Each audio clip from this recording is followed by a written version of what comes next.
Sir दो word हैं जो बहुत कंफ्यूज करते हैं। जैसे एक का नाम है मैनिफेस्टेशन और दूसरे का नाम है इमेजिनेशन। तो what is the actual difference between manifestation and imagination?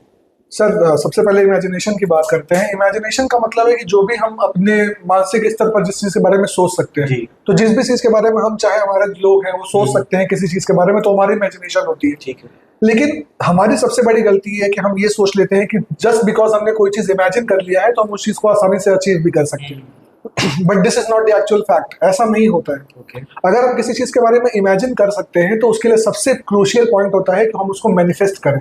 Manifest करने का मतलब है कि हम सोच तो रहे हैं उसके बारे में, लेकिन जैसे हम लोग जो हमारे स्टूडेंट्स हैं वो प्रिपेयर करते हैं एसएससी बैंकिंग और रेलनेक्स के, और आइदर और भी बच्चे हैं अलग अलग कॉम्पिटिटिव एग्जाम के, यूपीएससी एग्जाम से यूपीएसआई, बहुत से बच्चे जो है तैयारी कर रहे होंगे आप लोग। लेकिन एक चीज उनके अंदर सबसे बड़ी कमी है, वो सोचते तो हैं कि हम सरकारी गाड़ी से उतरेंगे, लाल बत्ती होगी, सैल्यूट करेंगे लोग, लेकिन फिर उसके जस्ट 5 मिनट बाद वो अपने रवैये पे आ जाते हैं और फोन उठा करके स्क्रॉल करने लगते हैं रील्स और मतलब वो इमेजिन करते हैं। वो बस वो टेम्पररी प्लेजर लेते हैं उस चीज से कि मुझे बहुत अरे क्या एकदम बहुत बढ़िया खुशी मिल गई, लेकिन फिर वो उस पर कुछ काम नहीं करते हैं। लेकिन मैनिफेस्टेशन करने वाला आदमी दूसरे हिसाब से काम करता है। वो कैसे करता है? वो भी सोचेगा सेम चीज, लेकिन वो मैनिफेस्ट करने के लिए बोलेगा कि अगर मुझे सरकारी गाड़ी चाहिए, अगर मुझे सैल्यूट करने वाला आदमी चाहिए, तो ये 4 आदमी जो मुझे सैल्यूट करेंगे ऑब्वियसली मुझे अपनी रैंक उनसे हाई करनी है, तो वो उस लेवल की प्रिपरेशन करेगा। अगर आप एसआई बनेंगे तो आपको हवलदार सैल्यूट मारेगा, हवलदार बनेंगे तो सैल्यूट नहीं मिलेगा।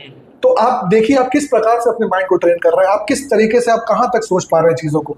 क्योंकि ये बात हमने अपने बड़ों से, अपने सीनियर से हमेशा ये चीज सुनी है सर, कि हम बड़ा सोचेंगे तो उतना बड़ा भले ना मिले, लेकिन उससे थोड़ा सा कम जरूर मिल जाएगा, लेकिन एकदम ही नीचे दर्जे पे सोचेंगे तो बहुत मुश्किल हो जाती है चीजों को अचीव करना। तो सर मेरे हिसाब से जो सबसे बड़ा पॉइंट है, इमेजिनेशन तो बहुत इंपॉर्टेंट है ही, लेकिन इमेजिनेशन करके रुकना नहीं है। इमेजिनेशन करके उस चीज को मैनिफेस्ट करना है और उस चीज को अचीव करना है। तो इस वीडियो से एक फॉर्मूला जो जनरेट किया जाता है, वो फॉर्मूला ये बनता है, imagination equals to manifestation equals to achieving. So imagination होगा, मैनिफेस्टेशन होगा, तभी आप अचीव कर पाएंगे। जी सर। और मुझे ऐसा समझ में आता है कि इमेजिनेशन करना इंपॉर्टेंट नहीं है। इमेजिनेशन किया है आपने, अब इमेजिनेशन को जीना सीखिए, उस जीने को ही मैनिफेस्टेशन कहेंगे। और जब मैनिफेस्टेशन होगा तो वो सारी चीज जो है आपको बहुत आराम से मिल जाएंगी। बिल्कुल, यही बात है सर। बिल्कुल सर। चलिए, अच्छा लगा आपसे। बिल्कुल सर, थैंक यू।